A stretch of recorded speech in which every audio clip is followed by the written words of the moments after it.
वृंदावनेश्वरी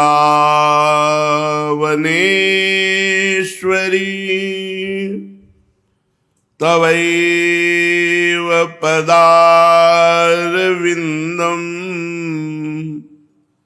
प्रेमामृतैकमकरन्द रसौघपूर्णम् हृद्यर्पितं मधुपतेः स्मरतापमोग्रम्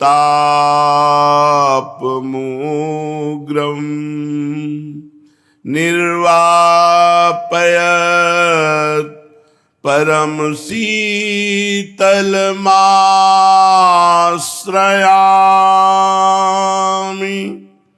परम शीतल माश्रयामि।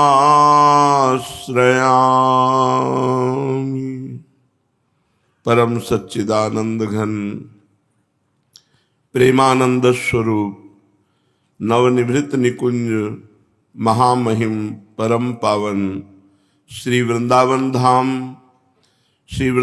धाम के लाड़िले युगल सरकार प्राणाराध्य प्राण प्रिय श्री प्रिया प्रीतम जू समस्त सहचरी वृंद खग मृग पशु पंछी तरुलता श्री यमुना रसरानी रजरानी समस्त ब्रजवासी परिकर के चरणों में कोटिशः प्रणाम कोटिशः नमन नमस्कार।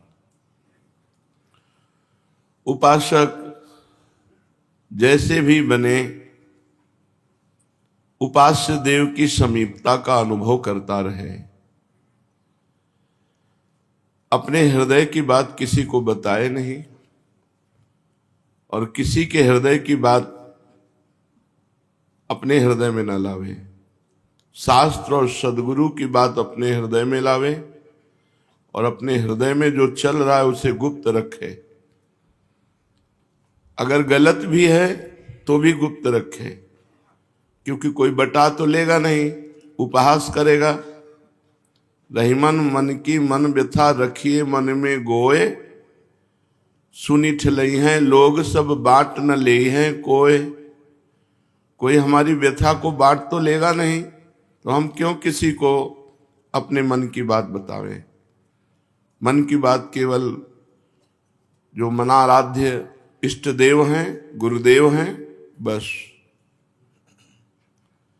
प्रिया प्रीतम से अपना सानिध्य प्रतिपल अनुभव करते रहना ये बहुत बड़ी बात है। हमारे इष्ट देव श्यामा श्याम हर समय हमारे पास हैं। इसका अनुभव तभी होगा जब नाम वाणी जहां श्याम श्यामा तहां।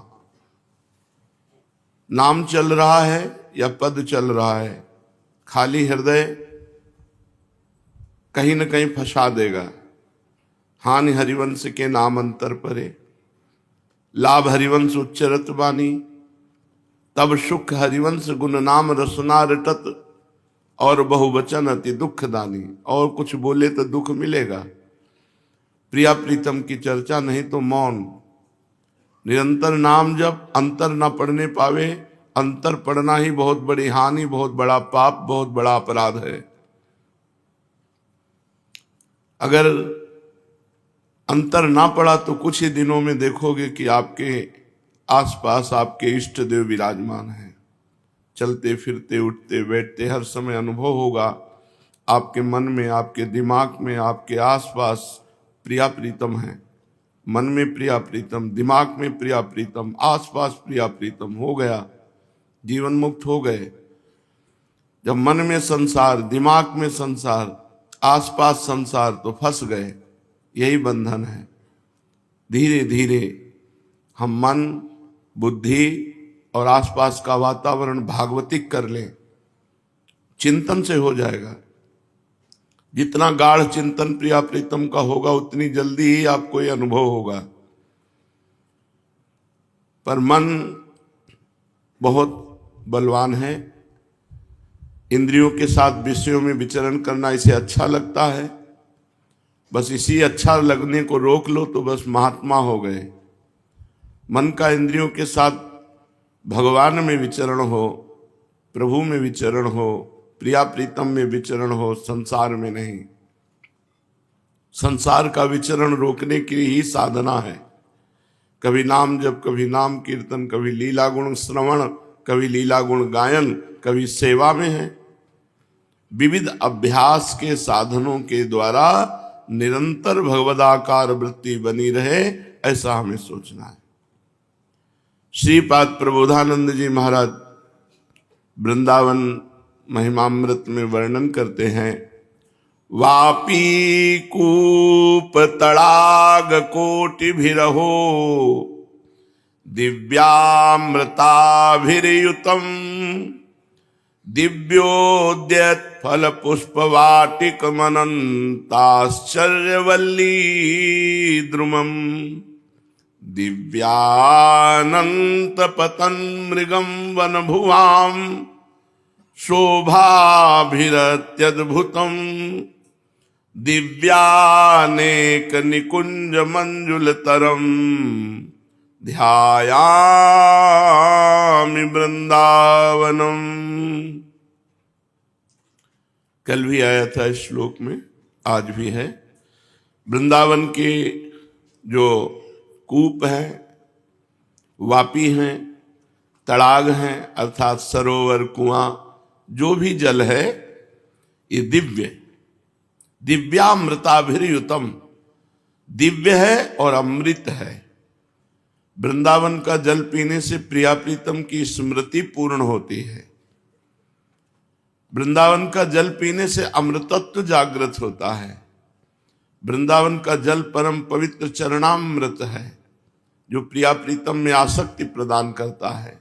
तो यहाँ के कुंड, सरोवर, कुआं और नीचे से आया हुआ जल ये परम अमृत दिव्य पावन करने वाला है। दिव्योद्यत फल पुष्प वाटिक मनंताश्चर्य वल्ली द्रुमम, ब्रज में प्रकट हुआ फल बड़ा दिव्य है, चाहे वो टेटी ही क्यों ना हो। यहां का करील चाहे वृक्ष दिखाई देता हो, लेकिन उसकी समानता कोटि कल्पतरु नहीं कर सकते। ये दिव्य फल, दिव्य पुष्प, दिव्य वाटिकाओं से मंडित है। और दिव्यानंत पतन मृगम वन भुवाम शोभाभिरत्यद्भुतम, बड़े दिव्य चमत्कारी यहाँ के वृक्ष हैं, लताएं हैं और असंख्य यहाँ के जीव जंतु हैं। ये सब दिव्य है। जो वन भूमि विचित्र महिमा से, विचित्र शोभा से समुद्भासित है, अग्नि दिव्य मनोहर निकुंज कुंज शोभायमान है, ऐसे मैं श्री वृंदावन का ध्यान करता हूं, ऐसे मैं श्री वृंदावन को नमन करता हूं। श्री राधिका मदन मोहन केलि कुंज पुंजैर्व्रतम द्रुमलता घन रत्न भूमि आनंद मत्त मृग पक्षी कुलाकुलम श्री वृंदावनम हरति कस्य हठान्न चेता। श्री राधा मदन मोहन की एक केली कुंज है। समूह की समूह कुंज निकुंज, कोई एक दो निकुंज, एक दो कुंज नहीं है। और घनी घनी वृक्ष लताएं वृक्षों को आलिंगित किए हुए परिवेष्टित है। यहाँ की भूमि रत्नमयी है, यहाँ के पशु पक्षी आनंदमत्त हैं। ऐसा श्री वृंदावन बलपूर्वक हमारे चित्त का अपहरण कर रहा है। बलपूर्वक जो हमारा चित्त विषयों में लगा हुआ है, वृंदावन वासी का चित्त वृंदावन अपहरित करके श्री प्रिया प्रीतम के चरणों में अर्पित कर देता है। इसलिए धन्य भाग्य है, अहो भाग्य है जिन्होंने आजीवन वृंदावन वास का नियम ले लिया। अब उनके चित्त का अपहरण चंचल चित्त आकर्षणी प्रिया जो, चित्त चोर लाल जो और बलपूर्वक चित्त का अपहरण करने वाला वृंदावन, इतने समर्थ प्रिया लाल वृंदावन अब भला उसका चित्त संसार में फंसाएगा। इसलिए मैं ऐसे बलपूर्वक चित्त का हरण करने वाले वृंदावन का वास स्वीकार करता हूं, आश्रय स्वीकार करता हूं। श्रीमद् भागवत महापुराण श्री सूत जी महाराज वेदों के विभाग का और परम पवित्र 18 पुराण की चर्चा करते हैं। ब्रह्म पुराण, पद्म पुराण, विष्णु पुराण, शिव पुराण, लिंग पुराण, गरुड़ पुराण, नारद पुराण, भागवत पुराण, अग्नि पुराण, स्कंद पुराण, भविष्य पुराण, ब्रह्मवैवर्त पुराण, मार्कंडेय पुराण, वामन पुराण, वराह पुराण, मत्स्य पुराण, कूर्म पुराण और ब्रह्मांड पुराण, ये 18 पुराण हैं। व्यास जी की शिष्य परंपरा ने जिस प्रकार वेद संहिता और पुराण संहिताओं का अध्ययन, अध्यापन, विभाजन आदि किया, वो मैंने तुम्हें सुना दिया।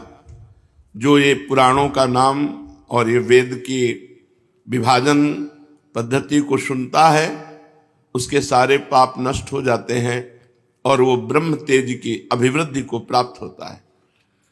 शौनक जी ने कहा, साधु शिरोमणि सूत जी, आप आयुष्मान हो, आपकी आयु बढ़े, क्योंकि आप आयुष्मान होंगे तो हमें भगवान की चर्चा सुनाते रहेंगे। इसलिए 88,000 ऋषियों के मुखिया शौनक जी ने सूत जी को कहा, आयुष्मान भव, आपकी आयु बढ़े, आप चिरंजीवी हो। सचमुच आप वक्ताओं के सिरमौर हैं।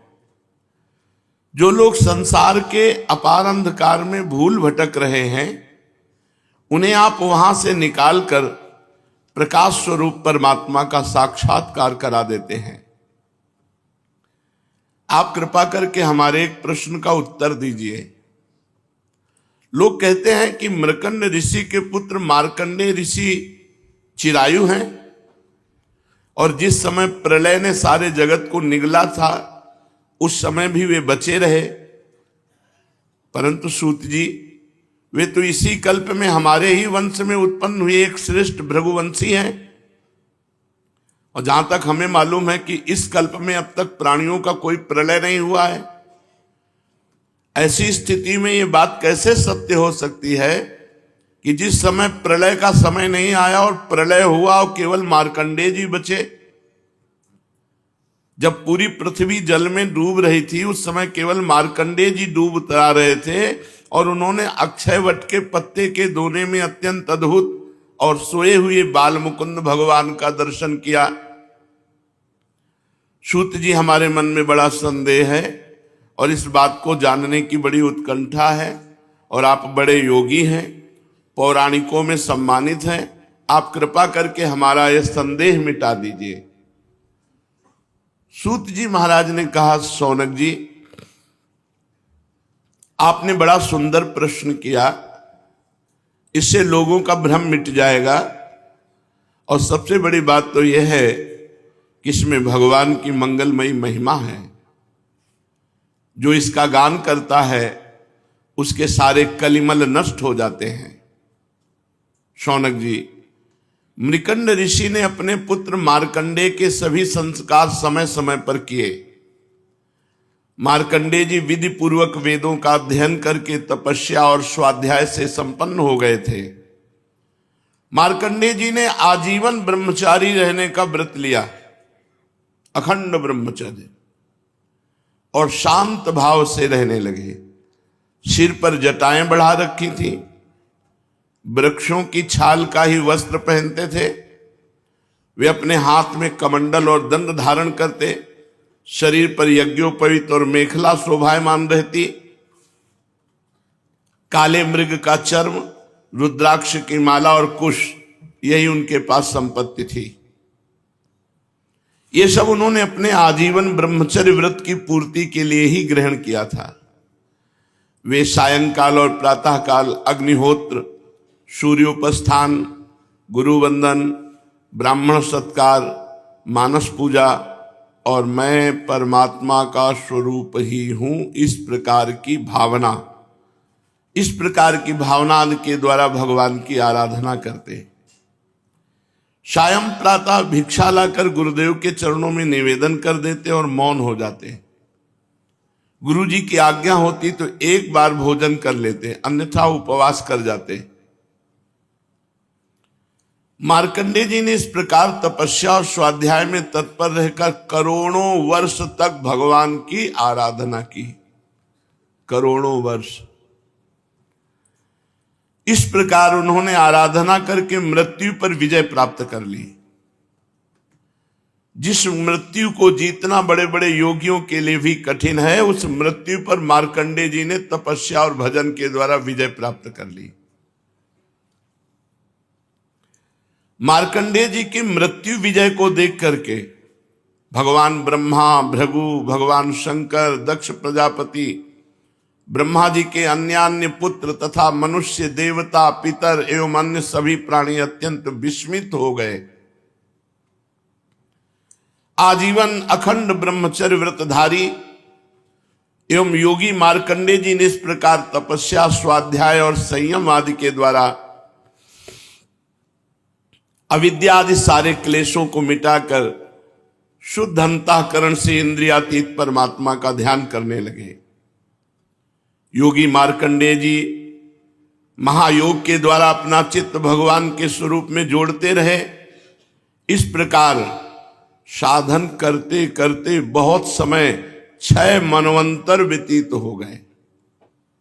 ब्रह्मन इस 7वें मनवंतर में जब इंद्र को पता चला, तब तो वे उनकी तपस्या से शंकित और भयभीत हो गए। इसलिए उन्होंने मार्कंडेय जी की तपस्या में विघ्न डालना आरंभ कर दिया। शौनक जी, इंद्र ने मार्कंडेय जी की तपस्या में विघ्न डालने के लिए उनके आश्रम पर गंधर्व, अप्सराएं, काम, वसंत, मलयानिल, लोभ और मद को भेजा। भगवान वे सब अप्सरादि देवराज इंद्र की आज्ञा के अनुसार मार्कंडेय जी के आश्रम पर गए। मार्कंडेय जी का आश्रम हिमालय के उत्तर की ओर है। वहां पुष्पभद्रा नाम की नदी बहती है और उसके पास ही चित्रा नाम की एक शिला है। शौनक जी, मार्कंडेय जी का आश्रम बड़ा ही पवित्र है। चारों ओर हरे भरे पवित्र वृक्षों की पंक्तियां हैं, उन पर लताएं लहलहाती रहती हैं। वृक्षों के झुरमुट में स्थान स्थान पर पुण्यात्मा ऋषिगण निवास करते हैं। बड़े ही पवित्र एवं निर्मल जल से भरे जलाशय सब ऋतुओं में एक से ही रहते हैं। मार्कंडेय जी के आश्रम में कहीं मतवाले भौरे अपने संगीतमयी गुंजार से लोगों का मन आकर्षित करते रहते हैं, तो कहीं मतवाले कोकिल पंचम स्वर में कुहू कुहू कूकते रहते हैं। कहीं मतवाले मोर अपने पंख फैलाकर कलापूर्ण नृत्य करते रहते हैं, तो कहीं अन्य मतवाले पक्षियों का झुंड खेलता रहता है। मार्कंडेय मुनि के ऐसे पवित्र आश्रम में इंद्र के द्वारा भेजे हुए वायु ने प्रवेश किया। पहले वहां उसने पहले शीतल झरनों की नन्ही नन्ही फुइयां संग्रह की। इसके बाद सुगंधित पुष्पों का आलिंगन किया। फिर काम भाव को उत्तेजित करते हुए धीरे धीरे आश्रम में वायु सुगंधित बहने लगी। शीतल मंद सुगंध वायु बहने लगी। कामदेव के प्यारे सखा बसंत ने अपनी माया फैलाई। संध्या का समय था। चंद्रमा उदित होकर अपनी मनोहर किरणों का विस्तार कर रहे थे। सहस्त्र सहस्त्र डालियों वाले वृक्ष लताओं का आलिंगन पाकर धरती तक झुके हुए थे। नई नई कोपलों, फलों और फूलों के गुच्छे अलग ही शोभायमान हो रहे थे। बसंत ने अपना राज्य फैलाया। फिर कामदेव ने वहां प्रवेश किया। उसके साथ गाने बजाने वाले गंधर्व झुंड के झुंड चल रहे थे। चारों ओर बहुत सी स्वर्गीय अप्सराएं चल रही थी। अकेला काम ही सबका नायक था। उसके हाथ में पुष्पों का धनुष और उस पर सम्मोहन आदि बाण चढ़े हुए थे। उस समय परम ब्रह्मचारी मार्कंडेय मुनि अग्निहोत्र करके भगवान की उपासना कर रहे थे। उनके नेत्र बंद थे। वे इतने तेजस्वी थे मानो स्वयं अग्निदेव ही मूर्तिमान होकर बैठे हों। उनको देखने से ही मालूम हो जाता था कि इनको पराजित कर सकना बहुत ही कठिन है। इंद्र के आज्ञाकारी सेवकों ने मार्कंडेय मुनि को इसी अवस्था में देखा। अब शुरू हुआ आकर्षण। अप्सराएं मार्कंडेय ऋषि के सामने नाचने लगी। गंधर्व मधुर गान करने लगे। मृदंग, वीणा, ढोल आदि बाजे बड़े मनोहर स्वर में बजाने लगे।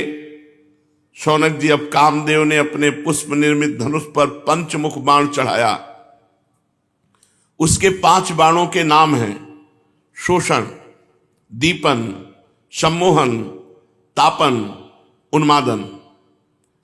जिस समय उसने इन 5 बाणों को निशाना लगाया मार्कंडेय जी पर, उसी समय इंद्र के सेवक बसंत और लोभ ने मार्कंडेय मुनि का मन विचलित करने के लिए प्रयत्नशील थे। मार्कंडेय जी के सामने बहुत सुंदरी अप्सरा पुंजकस्थली वो गेंद खेल रही थी। बार बार वक्षा स्थल के भार से उसकी कमर लचक जाया करती थी। साथ ही उसकी चोटियों में गुथे हुए सुंदर सुंदर पुष्प और मालाएं बिखर कर धरती पर गिरती जा रही थी। वो तिरछी चितवन से मार्कंडेय ऋषि की ओर देख रही थी। उसके नेत्र कभी गेंद के साथ आकाश की ओर जाते, कभी धरती की ओर, कभी हथेलियों की ओर। वो बड़े हाव भाव प्रकट करके गेंद खेल रही थी। वायु देवताओं ने काम किया। करधनी शिथिल हुई और वायु देवता ने उसका वस्त्र उड़ा दिया, क्योंकि मार्कंडेय ऋषि को मोहित करना है। कामदेव ने अपना अवसर ठीक समझकर कि मैंने मार्कंडेय मुनि को जीत लिया, ऐसा समझकर उसने 5 बाण एक साथ संधान किए, परंतु एक न चली। अप्सरा का निर्वस्त्र हो जाना, संगीत बजना, काम के 5 बाणों का संधान हो जाना, वो ज्यों के त्यों भगवदाकार बैठे रहे, कोई फर्क नहीं पड़ा। निष्फल हो गए 5 बाण कामदेव के। जैसे अभागे पुरुष के प्रयत्न सब विफल हो जाते हैं, ऐसे काम की एक न चली मार्कंडेय जी के सामने। शौनक जी, मार्कंडेय मुनि अपरिमित तेजस्वी थे। काम वसंत आदि आए तो थे इसलिए कि उन्हें तपस्या से भ्रष्ट कर देंगे, परंतु अब उनके तेज से काम जलने लगा और वैसे ही भाग गया जैसे छोटे छोटे बच्चे सोते हुए सांप को जगाकर भाग जाते हैं। शौनक जी, इंद्र के सेवकों ने इस प्रकार मार्कंडेय जी को पराजित करना चाहा, परंतु वे रत्ती भर भी विचलित न हुए। इतना ही नहीं, उनके मन में इस बात को लेकर तनिक भी अहंकार का भाव ना हुआ कि मैं काम विजयी हूं। सच है, महापुरुषों के लिए कौन सी आश्चर्य की बात है। जब देवराज इंद्र ने देखा कि कामदेव अपनी सेना के साथ निस्तेज, हतप्रभ और परास्त होकर लौटा है, और सुना कि ब्रह्मर्षि मार्कंडेय जी परम प्रभावशाली हैं, तो देवराज इंद्र को बड़ा ही आश्चर्य हुआ। शौनक जी, मार्कंडेय मुनि तपस्या, स्वाध्याय, धारणा, ध्यान और समाधि के द्वारा भगवान में चित्त लगाने का प्रयत्न करते रहते थे। अब उन पर कृपा प्रसाद की वर्षा करने के लिए मुनिजन नयन मनोहारी नरोत्तम नर और नारायण भगवान प्रकट हो गए। उन दोनों में एक का शरीर गौरवर्ण था, नर भगवान का, और नारायण भगवान का श्याम शरीर था। दोनों के ही नेत्र तुरंत के खिले हुए कमल के समान कोमल और विशाल थे। परीक्षा में पास हुए तो भगवत साक्षात्कार। नर नारायण भगवान प्रकट हुए, जिनकी 4 भुजाएं थी। एक मृग चर्म पहने हुए थे तो दूसरे वृक्ष की छाल, हाथों में क्यूस लिए हुए थे और गले में 3 सूत के यज्ञोपवीत शोभायमान थे। वे कमंडल और बांस का सीधा दंड धारण किए हुए थे। कमल गट्टे की माला और जीवों को हटाने के लिए वस्त्र की कूंची भी रखे हुए थे। ब्रह्मा इंद्र आदि के भी परम पूज्य भगवान नर नारायण कुछ ऊंचे कद के थे और वेद धारण किए हुए थे। उनके शरीर से चमकती हुई बिजली के समान पीले पीले रंग की कांति निकल रही थी। वे ऐसे मालूम होते थे मानो स्वयं तप ही मूर्तिमान हो गया हो। जब मार्कंडेय मुनि ने देखा कि भगवान के साक्षात स्वरूप नर नारायण ऋषि पधारे हैं, तब वे बड़े आदर भाव से उठकर खड़े हो गए और धरती पर दंडवत लौटकर साष्टांग प्रणाम किया। भगवान के दिव्य दर्शन से उन्हें इतना आनंद हुआ कि उनका रोम रोम, उनकी सारी इंद्रियां एवं अंतःकरण शांति के समुद्र में गोता खाने लगे। मार्कंडेय ऋषि का शरीर पुलकित हो गया, नेत्रों में आंसू उमड़ आए, जिनके कारण वे उन्हें भर आंख देख भी न सके। तदनंतर मार्कंडेय जी हाथ जोड़कर उठ खड़े हुए। उनका अंग अंग भगवान के सामने झुका जा रहा था। उनके हृदय में उत्सुकता तो इतनी थी मानो वे भगवान का आलिंगन कर लेंगे। उनसे और कुछ तो बोला न गया, गदगद वाणी से केवल इतना ही कहा, नमस्कार नमस्कार, नमो नमः नमो नमः। इसके बाद आसन पर भगवान नर नारायण को बैठाया, फिर बड़े प्रेम से उनके चरण पखारे, फिर अर्घ चंदन धूप और माला आदि से भगवान नर नारायण की पूजा करने लगे। भगवान नर नारायण सुख पूर्वक आसन पर विराजमान थे और मार्कंडेय जी पर कृपा प्रसाद की वर्षा कर रहे थे। पूजा के अनंतर मार्कंडेय मुनि ने उन सर्वश्रेष्ठ मुनिवेशधारी नर नारायण के चरणों में प्रणाम किया और यही स्तुति की। मार्कंडेय मुनि ने कहा, भगवान मैं अल्पज्ञ जीव भला आपकी अनंत महिमा का कैसे वर्णन करूं। आपकी प्रेरणा से ही संपूर्ण प्राणियों, ब्रह्मा शंकर तथा मेरे शरीर में भी प्राण शक्ति का संचार होता है। फिर उसी के कारण वाणी, मन तथा इंद्रियों में भी बोलने, सोचने, विचारने और करने जानने की शक्ति आती है। इस प्रकार सबके प्रेरक और परम स्वतंत्र होने पर भी आप अपना भजन करने वाले भक्तों के प्रेम बंधन में बंधे हुए हैं। प्रभु, आपने केवल विश्व की रक्षा के लिए ही जैसे मत्स्य कूर्म आदि अनेकों अवतार ग्रहण किए हैं, वैसे ही आपने ये दोनों नर नारायण रूप त्रिलोकी के कल्याण, उसकी दुख निवृत्ति और विश्व के प्राणियों को मृत्यु पर विजय प्राप्त कराने के लिए ग्रहण किया है। आप रक्षा तो करते ही हैं, मकड़ी के समान अपने से ही इस विश्व को प्रकट करते हैं और फिर स्वयं अपने में ही लीन भी कर लेते हैं। आप चराचर का पालन और नियमन करने वाले हैं। मैं आपके चरण कमलों में प्रणाम करता हूं। हे प्रभु, जो आपके चरण कमलों की शरण ग्रहण कर लेते हैं, उन्हें कर्म, गुण और काल जनित क्लेश स्पर्श भी नहीं कर सकते। वेद के मर्मज्ञ ऋषि मुनि आपकी प्राप्ति के लिए निरंतर आपका स्तवन, वंदन, पूजन और ध्यान किया करते हैं। प्रभु, जीव के चारों ओर भय ही भय का बोलबाला है। औरों की तो बात ही क्या, आपके काल रूप से स्वयं ब्रह्मा भी अत्यंत भयभीत रहते हैं, क्योंकि उनकी आयु भी सीमित केवल 2 परार्ध की है। फिर उनके बनाए हुए भौतिक शरीर वाले प्राणियों के संबंध में तो कहना ही क्या है। ऐसी अवस्था में आपके चरण कमलों की शरण ग्रहण करने के अतिरिक्त और कोई भी परम कल्याण तथा सुख शांति का उपाय हमारी समझ में नहीं आता, क्योंकि आप स्वयं ही मोक्ष स्वरूप हैं। भगवान, आप समस्त जीवों के परम गुरु, सबसे श्रेष्ठ और सत्य ज्ञान स्वरूप हैं। इसलिए आत्मस्वरूप को ढक देने वाले देह, गेह आदि निष्फल, असत्य, नाशवान और प्रतीति मात्र पदार्थों को त्याग कर मैं आपके चरण कमलों की ही शरण ग्रहण करता हूं। कोई भी प्राणी यदि आपकी शरण ग्रहण कर लेता है तो वह उससे अपने सारे अभीष्ट पदार्थ प्राप्त कर लेता है।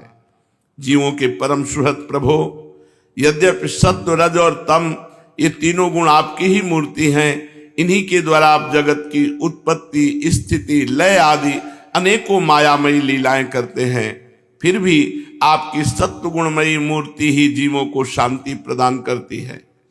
रजोगुणी और तमोगुणी मूर्तियों से जीवों को शांति नहीं मिल सकती, उनसे तो दुख, मोह और भय की वृद्धि ही होती है।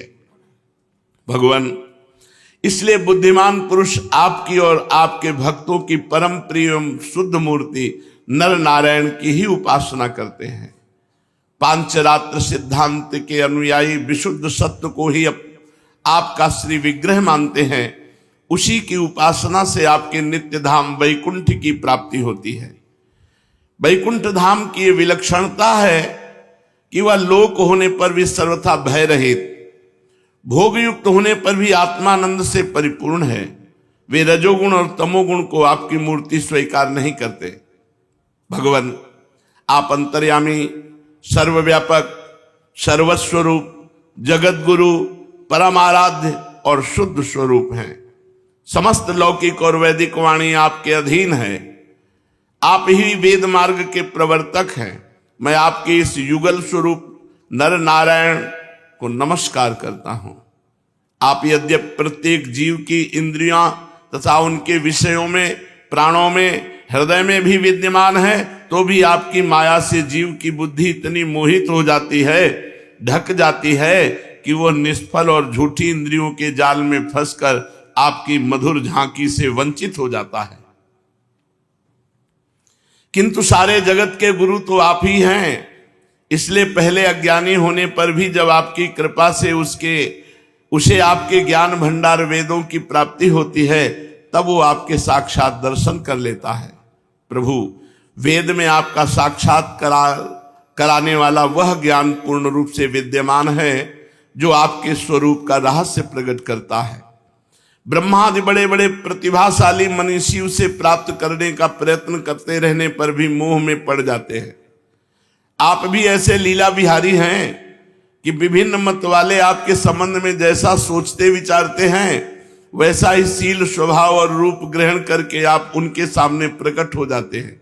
वास्तव में आप देह आदि समस्त उपाधियों में छिपे हुए विशुद्ध विज्ञान घन ही हैं। हे पुरुषोत्तम, मैं आपकी वंदना करता हूं।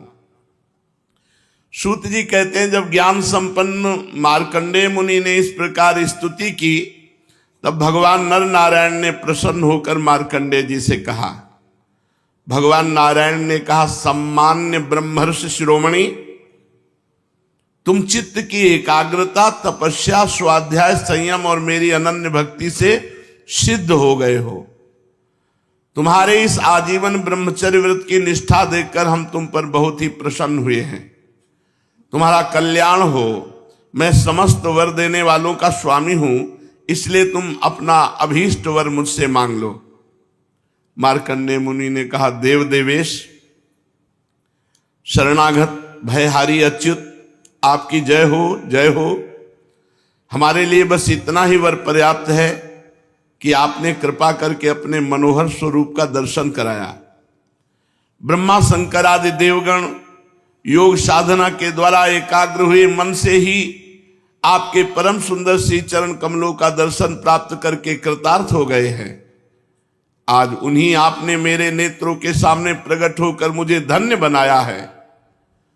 पवित्र कीर्ति महानुभावों के शिरोमणि कमल नयन, फिर भी आपकी आज्ञा हुई कि मैं वरदान मांगूं, तो मैं वरदान मांगता हूं। मैं आपकी वह माया देखना चाहता हूं जिससे मोहित होकर सभी लोक और लोकपाल अद्वितीय वस्तु ब्रह्म में अनेकों प्रकार के भेद विभेद देखने लगते हैं।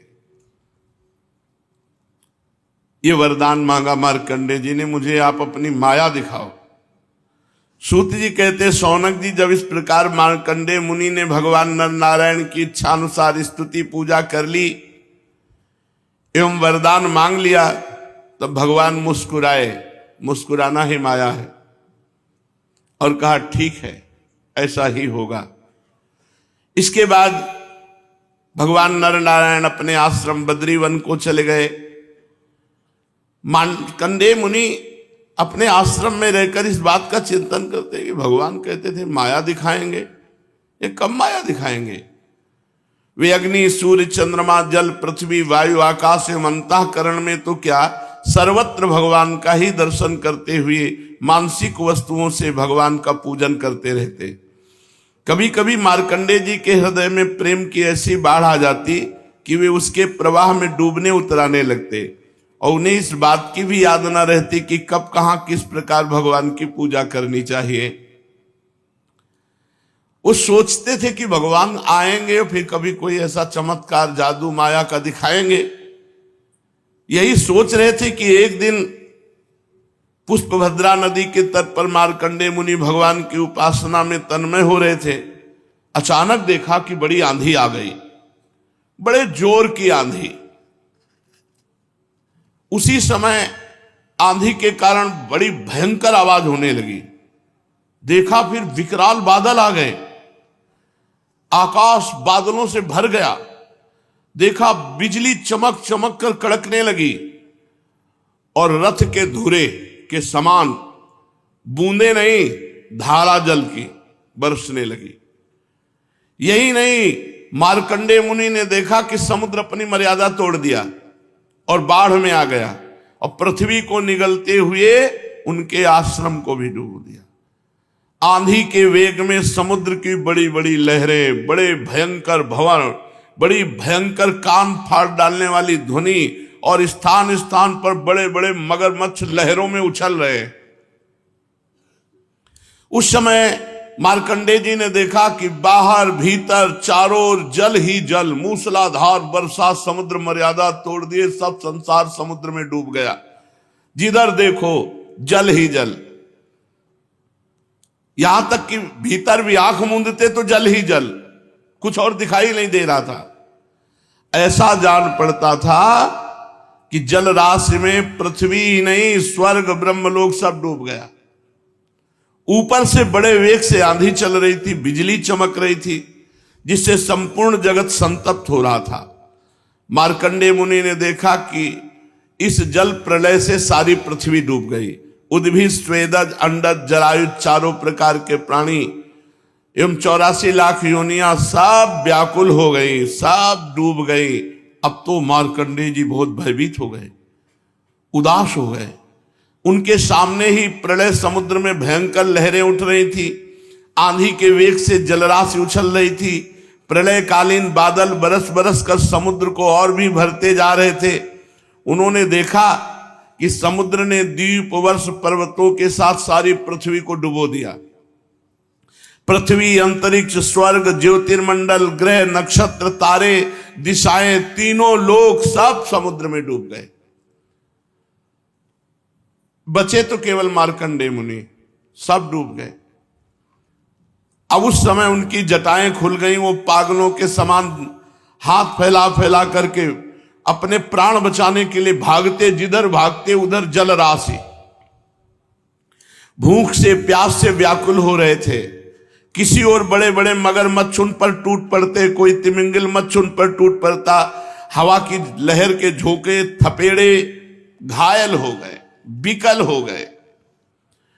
इधर उधर तरंगों से भटकते भटकते बेहोश हो गए, इतने थक गए कि कुछ ज्ञान न रहा, ना पृथ्वी का ना आकाश में, बस जल में ऐसे कभी बड़ी भारी भंवर में पड़ जाते, कभी तरल तरंगों की चोट से चंचल हो उठते, कभी जल जंतु आपस में एक दूसरे पर आक्रमण करते और ये अचानक उनका शिकार भी बन जाते।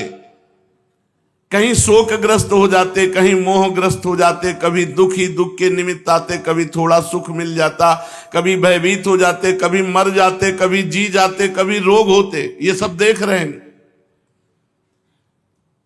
मार्कंडेय मुनि नारायण भगवान की माया से मोहित हो रहे थे। प्रलय काल के समुद्र में भटकते भटकते उन्हें सैकड़ों, हजारों ही नहीं लाखों करोड़ों वर्ष बीत गए। शौनक जी, मार्कंडेय मुनि इसी प्रकार प्रलय जल में बहुत समय भटकते रहे। एक बार उन्होंने पृथ्वी के एक टीले पर एक छोटा सा बरगद का पेड़ देखा और उस बरगद के पेड़ में हरे हरे पत्ते और लाल लाल फल शोभायमान हो रहे थे। बरगद के पेड़ में ईशान कोण पर एक डाल थी और उसमें एक पत्तों का दोना सा बना और उस पत्ते के दोने में बड़ा सुंदर नन्हा सा शिशु लेटा है। उसके शरीर से ऐसी उज्जवल छटा छिटक रही थी जिससे आप आसपास का अंधेरा दूर हो रहा था। करार विंदेन मुखार विंदम पदार विंदे विनिवेशयंतम बटस्य पत्रस्य पुटे शयानम बालम मुकुंदम मनसा स्मरामि। वो शिशु मरकत मणि के समान सांवला सांवला था। मुख कमल पर सारा सौंदर्य फूट पड़ता था। गर्दन शंख के समान उतार चढ़ा वाली थी। छाती चौड़ी, तोते की चोंच के समान सुंदर नासिका, भौहें बड़ी मनोहर थी। काली काली घुंघराली अलकें कपोलों पर लटक रही थी। श्वास लगने से कभी कभी हिल भी रही थी। शंख के समान घुमावदार कानों में अनार के लाल लाल फूल शोभा दे रहे थे।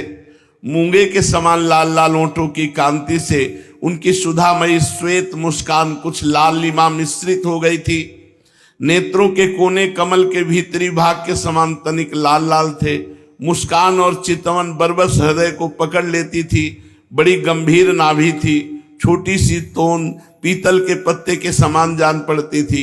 श्वास लेने के समय उस पर पड़ी हुई बलें तथा नाभि भी हिल जाया करती थी।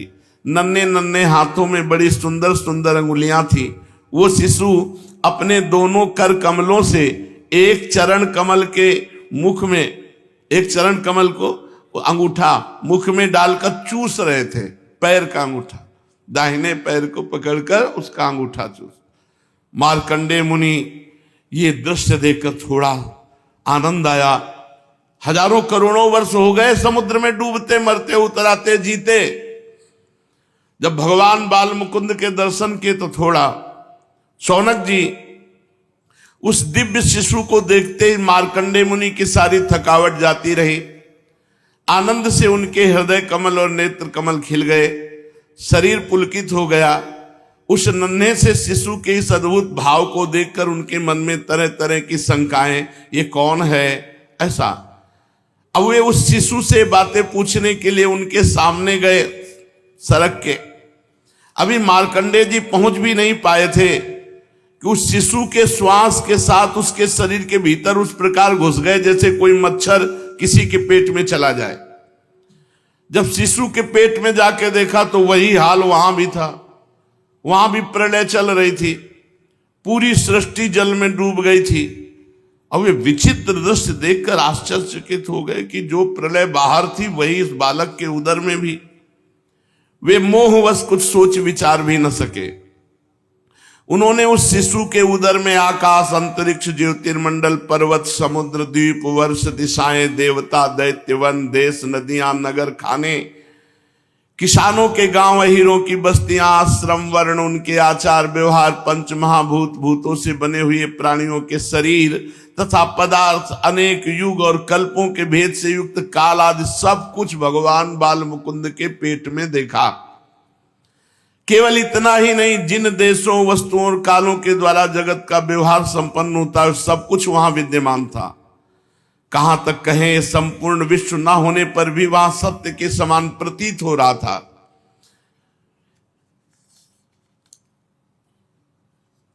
अब मार्कंडेय जी बहुत व्याकुल हैं। पेट में ही देख रहे हैं हिमालय पर्वत, वही पुष्पभद्रा नदी, तट में अपना आश्रम, और ऋषियों को भी मार्कंडेय जी ने प्रत्यक्ष देखा। संपूर्ण विश्व ब्रह्मांड भगवान के उदर में देखा। ये देख ही रहे थे कि दिव्य शिशु के श्वास के द्वारा बाहर आ गए। बाहर आते फिर वही प्रलयकालीन समुद्र की थपेड़े। फिर उन्होंने देखा कि समुद्र के बीच में पृथ्वी के टीले पर वही बरगद का पेड़ ज्यों का त्यों विद्यमान है और उसके पत्ते के दोने में वही शिशु सोया हुआ है।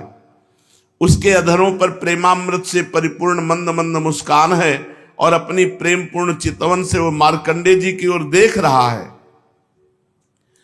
अब मार्कंडेय मुनि इंद्रियातीत भगवान को जो शिशु के रूप में क्रीड़ा कर रहे थे और नेत्रों के मार्ग से पहले ही हृदय में विराजमान हो चुके थे, आलिंगन करने के लिए बड़े श्रम और कठिनाई से आगे बढ़े। परंतु शौनक जी, भगवान केवल योगियों के ही नहीं, स्वयं योग के भी स्वामी और सबके हृदय में छिपे रहने वाले हैं। अब मार्कंडेय मुनि उनके पास पहुंच भी ना पाए थे कि वे तुरंत वटवृक्ष सहित सब अंतर ध्यान। ठीक वैसे ही जैसे अभागे और असमर्थ पुरुषों के परिश्रम का पता नहीं चलता कि फल दिए बिना ही क्या हो गया। शौनक जी, उस शिशु के अंतर ध्यान होते ही वो बरगद का वृक्ष तथा प्रलयकालीन दृश्य एवं जल भी तत्काल लीन हो गया। और मार्कंडेय मुनि ने देखा कुछ नहीं, सूखा अपने आश्रम में चटाई पे बैठे हैं। और ये सब 48 मिनट और कितने कल्प व्यतीत हो गए प्रलय में। सूत जी कहते हैं, शौनकादि ऋषि, मार्कंडेय मुनि ने जब भगवान नारायण की योग माया का वैभव देखा तो कांप गए। एक बूंद पानी नहीं, पूरा प्रलय हो गया। माया से मुक्त होने के लिए मायापति भगवान की एकमात्र शरणागति उपाय है, दूसरा कोई उपाय नहीं है। उन्हीं की शरण में स्थित हो गए मार्कंडेय जी। प्रभु अब भूलकर कभी अपनी माया मत दिखाना। मार्कंडेय जी मन ही मन कहा, प्रभु आपकी माया वास्तव में प्रतीति मात्र होने पर भी सत्य ज्ञान के समान प्रकाशित होती है और बड़े बड़े विद्वान भी उसके खेलों में मोहित हो जाते हैं। आपके श्री चरण कमल ही शरणागतों को सब प्रकार से अभय दान करते हैं, इसलिए मैंने आपके श्री चरण कमलों की शरण ग्रहण की है। सूत जी कहते हैं, मार्कंडेय जी इस प्रकार शरणागति की भावना में तन्मय हो रहे थे। उसी समय भगवान शंकर और भगवती पार्वती जी साथ में नंदी पर सवार होकर आकाश मार्ग से विचरण करते हुए उधर आ निकले और मार्कंडेय जी को उसी अवस्था में देखा। भगवान शंकर के साथ बहुत से गण भी थे। जब भगवती पार्वती मार्कंडेय मुनि की ध्यान की अवस्था में देखा, तब उनका हृदय वात्सल्य स्नेह से उमड़ आया। उन्होंने शंकर जी से कहा, भगवान तनिक इस ब्राह्मण की ओर तो देखिए। जैसे तूफान शांत हो जाने पर समुद्र की लहरें और मछलियां शांत हो जाती हैं और समुद्र धीर गंभीर हो जाता है, वैसे इस ब्राह्मण का शरीर, इंद्रिय, अंतःकरण शांत हो रहा है। समस्त सिद्धियों के दाता आप ही हैं, इसलिए कृपा करके इस ब्राह्मण की तपस्या का प्रत्यक्ष फल दीजिए। भगवान शंकर ने कहा, देवी ये ब्रह्म ऋषि लोक अथवा परलोक की कोई भी वस्तु नहीं चाहते, और तो क्या इनके मन में कभी मोक्ष की भी आकांक्षा नहीं होती। इसका कारण यह है कि घट घटवासी अविनाशी भगवान के चरण कमलों में इन्हें परम भक्ति प्राप्त हो चुकी है। प्रिय, यद्यपि इन्हें हमारी कोई आवश्यकता नहीं है, फिर भी मैं इनके साथ बातचीत करूंगा, क्योंकि ये महात्मा पुरुष हैं और जीव मात्र के लिए सबसे बड़ा लाभ की बात है कि हमसे बातचीत हो जाए, संत समागम प्राप्त हो जाए। इसलिए मैं इनसे बातचीत करूंगा, यद्यपि इनकी आकांक्षा नहीं है, फिर भी। श्री सूत जी कहते, शौनक जी, भगवान शंकर समस्त विद्याओं के प्रवर्तक और सारे प्राणियों के हृदय में विराजमान अंतर्यामी प्रभु हैं। जगत के जितने भी संत हैं उनके एकमात्र आश्रय और आदर्श भी वही हैं। भगवती पार्वती से इस प्रकार कहकर भगवान शंकर मार्कंडेय मुनि के पास गए। उस समय मार्कंडेय मुनि की समस्त मनोवृत्तियां भगवत भाव में तन्मय थी। उन्हें अपने शरीर और जगत का बिल्कुल पता न था, इसलिए उस समय वे यह भी न जान सके कि मेरे सामने सारे विश्व के आत्मा स्वयं भगवान गौरी शंकर पधारे हुए हैं। शौनक जी, सर्वशक्तिमान भगवान कैलाशपति से बात छिपी न रही कि मार्कंडेय मुनि इस समय किस अवस्था में है। इसलिए जैसे वायु अवकाश के स्थान में अनायास ही प्रवेश कर जाती है, वैसे ही वे अपनी योग माया से मार्कंडेय मुनि के हृदय में प्रवेश कर गए। मार्कंडेय मुनि ने देखा कि उनके हृदय में भगवान शंकर पधारे। शंकर जी के सिर पर बिजली के समान चमकीली पीली पीली जटाएं शोभायमान हो रही थी। 3 नेत्र हैं, 10 भुजाएं, लंबा तगड़ा शरीर, उदयकालीन सूर्य के समान तेजस्वी हैं। शरीर पर बाघंबर धारण किए हुए हैं, हाथों में शूल, खटवांग, ढाल, रुद्राक्ष माला, डमरू, खप्पर, तलवार और धनुष लिए हैं। मार्कंडेय मुनि अपने हृदय में अकस्मात भगवान शंकर का रूप देखकर विस्मित हो गए कि मैंने तो चाहा नहीं, ये क्या है, कहां से आए। इस प्रकार वृत्तियों का उदय होने जाने से समाधि खोल दी। जब उन्होंने समाधि खोली तो जो रूप अंदर देखा वही सामने खड़े हैं। भगवान शंकर श्री पार्वती जी एवं अपने गणों के साथ सामने विराजमान हैं। तत्काल वो खड़े हो गए और खड़े होकर चरणों में साष्टांग प्रणाम किया। तदनंतर मार्कंडेय मुनि ने स्वागत, आसन, पाद्य, अर्घ, गंध, पुष्पमाला, धूप और दीप आदि उपचारों से भगवान शंकर, भगवती पार्वती और उनके गणों की पूजा की। इसके पश्चात मार्कंडेय मुनि ने उनसे कहने लगे कि सर्वव्यापक और सर्वशक्तिमान प्रभु, आप अपनी आत्मानुभूति और महिमा से ही पूर्ण काम हैं। आपकी शांति और सुख से ही सारे जगत में शांति सुख का विस्तार हो रहा है। ऐसी अवस्था में मैं आपकी क्या सेवा करूं? मैं आपके त्रिगुणातीत सदाशिव स्वरूप को और सत्वगुण से युक्त शांत स्वरूप को नमस्कार करता हूं। मैं आपके रजोगुण युक्त सर्व प्रवर्तक स्वरूप और तमोगुण युक्त अघोर स्वरूप को भी नमस्कार करता हूं।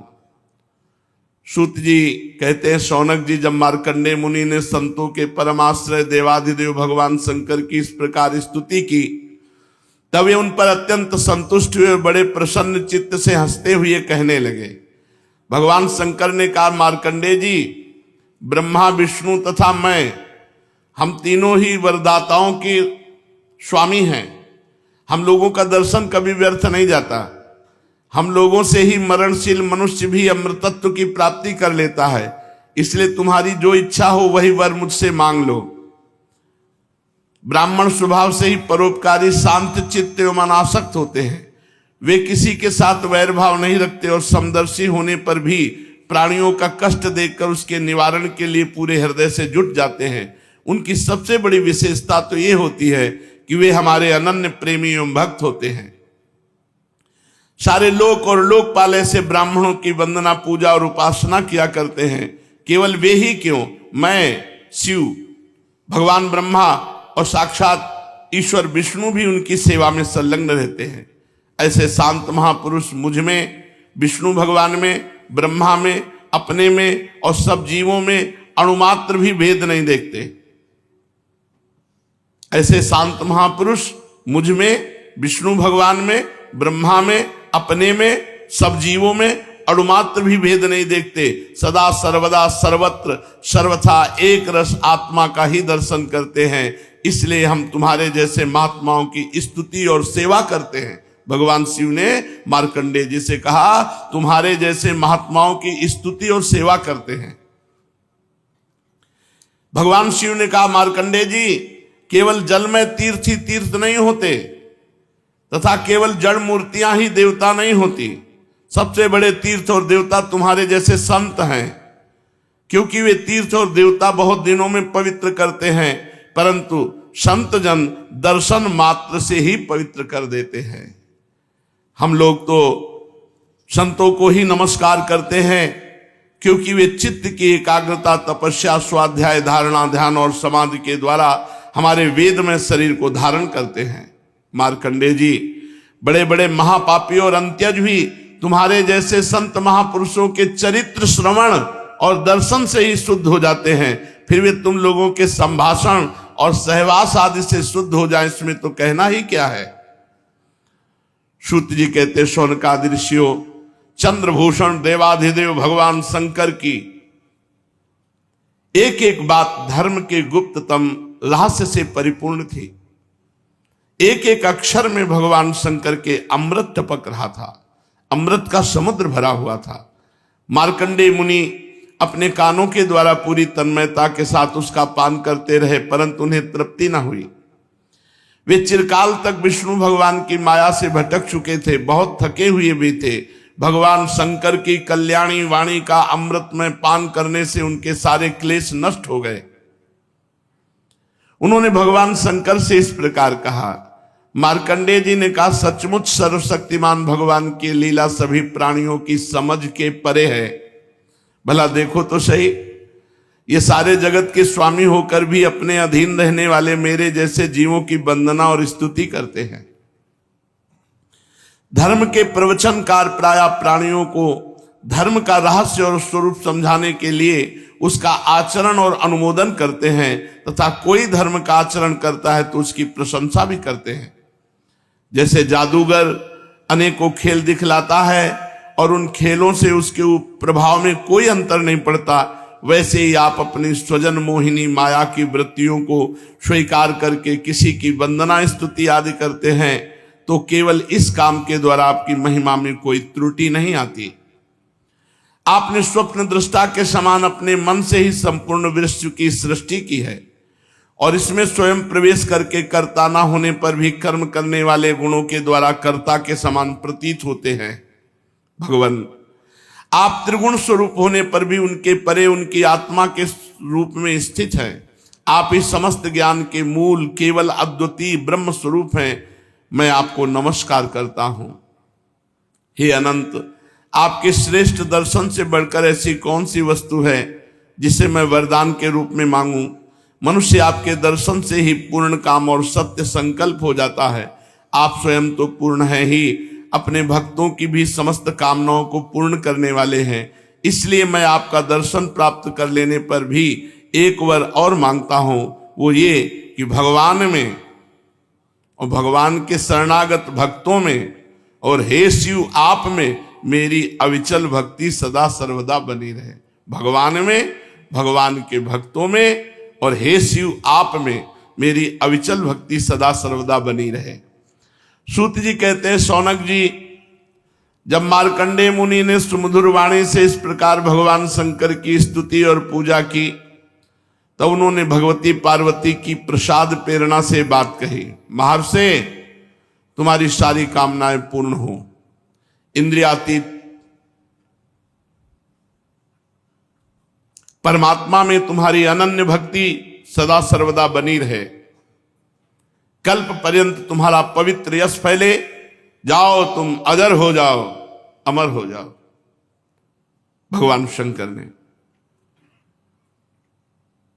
ब्रह्मन तुम्हारा ब्रह्म तेज तो सर्वदा अक्षुण्ण रहेगा ही, तुम्हें भूत भविष्य और वर्तमान के समस्त विशेष ज्ञानों का एक अधिष्ठान रूप ज्ञान और वैराग्य युक्त स्वरूप स्थिति की प्राप्ति हो जाए, तुम्हें पुराण का आचार्यत्व भी प्राप्त हो जाए। सूत जी कहते, शौनक जी, इस प्रकार परम करुणा में त्रिलोचन भगवान शंकर मार्कंडेय मुनि को वर देकर भगवती पार्वती से मार्कंडेय मुनि की तपस्या और उनके प्रलय संबंधी अनुभवों का वर्णन करते हुए वहां से चले गए। भृगुवंश शिरोमणि मार्कंडेय मुनि को उनके महायोग का परम फल प्राप्त हो गया। वे भगवान के अनन्य प्रेमी हो गए। अब भी वे भक्ति भाव भरित हृदय से पृथ्वी पर विचरण किया करते हैं।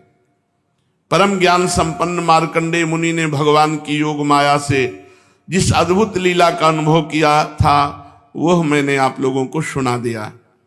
शौनक जी, ये जो मार्कंडेय जी ने अनेकों कल्पों की सृष्टि प्रलयों का अनुभव किया, वो भगवान की माया का ही वैभव था और वो तात्कालिक था और वो केवल उन्हीं के लिए था, सर्वसाधारण के लिए नहीं।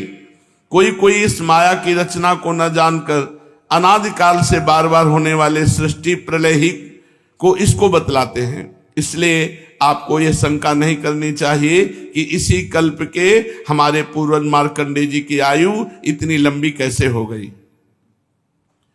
भृगुवंश शिरोमणि शौनक जी, मैंने आपको ये जो मार्कंडेय चरित्र सुनाया,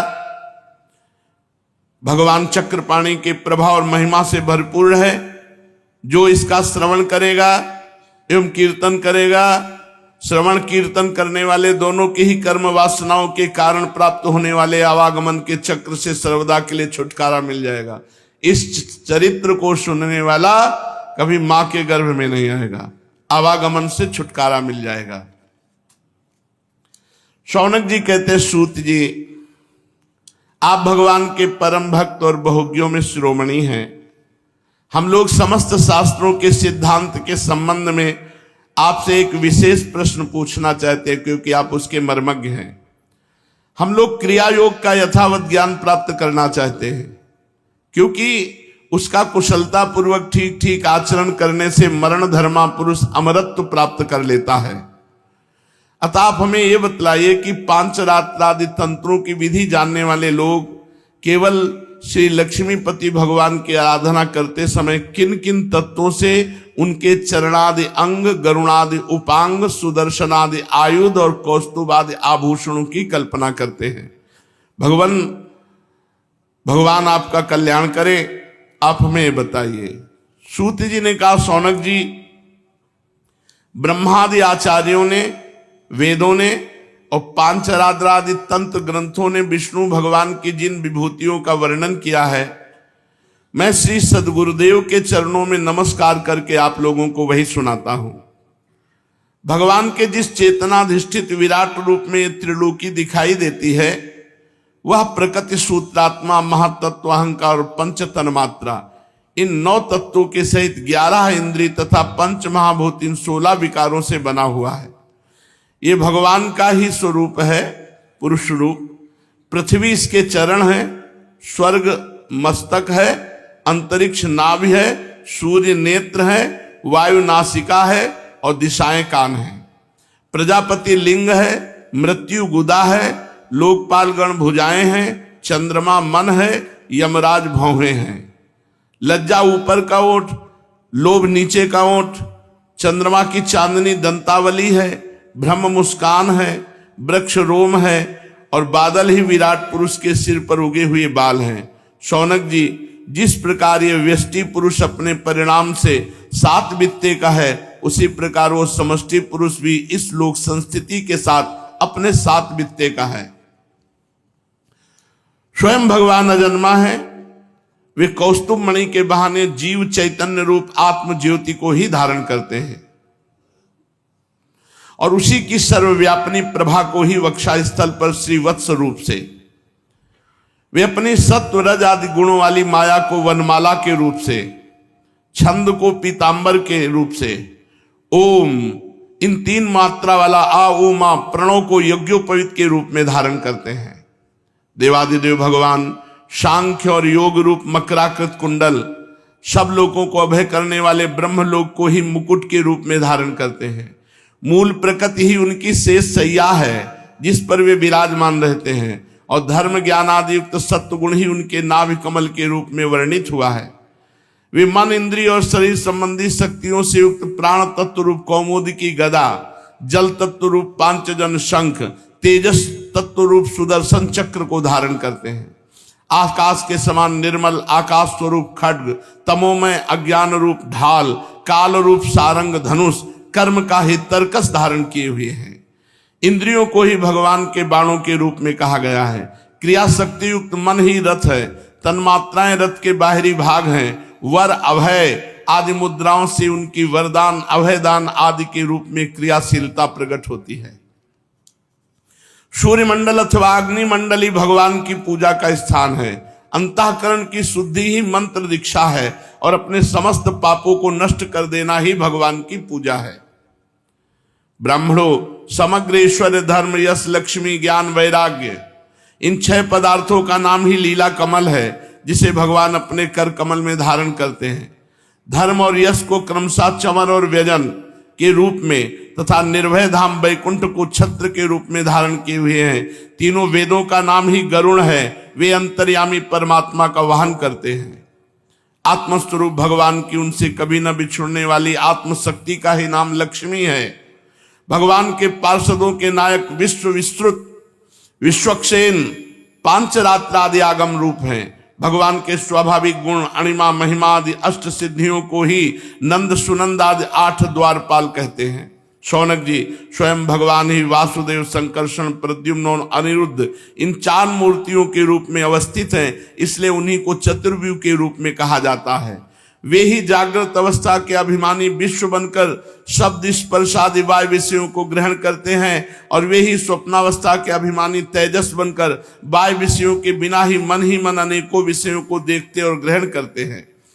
वे ही सुषुप्ति अवस्था के अभिमानी प्राज्ञ बनकर विषय और मन के संस्कारों से युक्त अज्ञान से ढक जाते हैं। वही सबके साक्षी तुरी रहकर समस्त ज्ञानों के अधिष्ठान रहते हैं। इस प्रकार अंग, उपांग, आयुध और आभूषणों से युक्त तथा वासुदेव, संकर्षण, प्रद्युम्न एवं अनिरुद्ध इन 4 मूर्तियों के रूप में प्रकट सर्वशक्तिमान भगवान श्री हरि ही क्रमशः विश्व, तेजस, प्राज्ञ एवं तुरी रूप से प्रकाशित है। शेष चर्चा आगे। श्री राधा वल्लभ लाल की।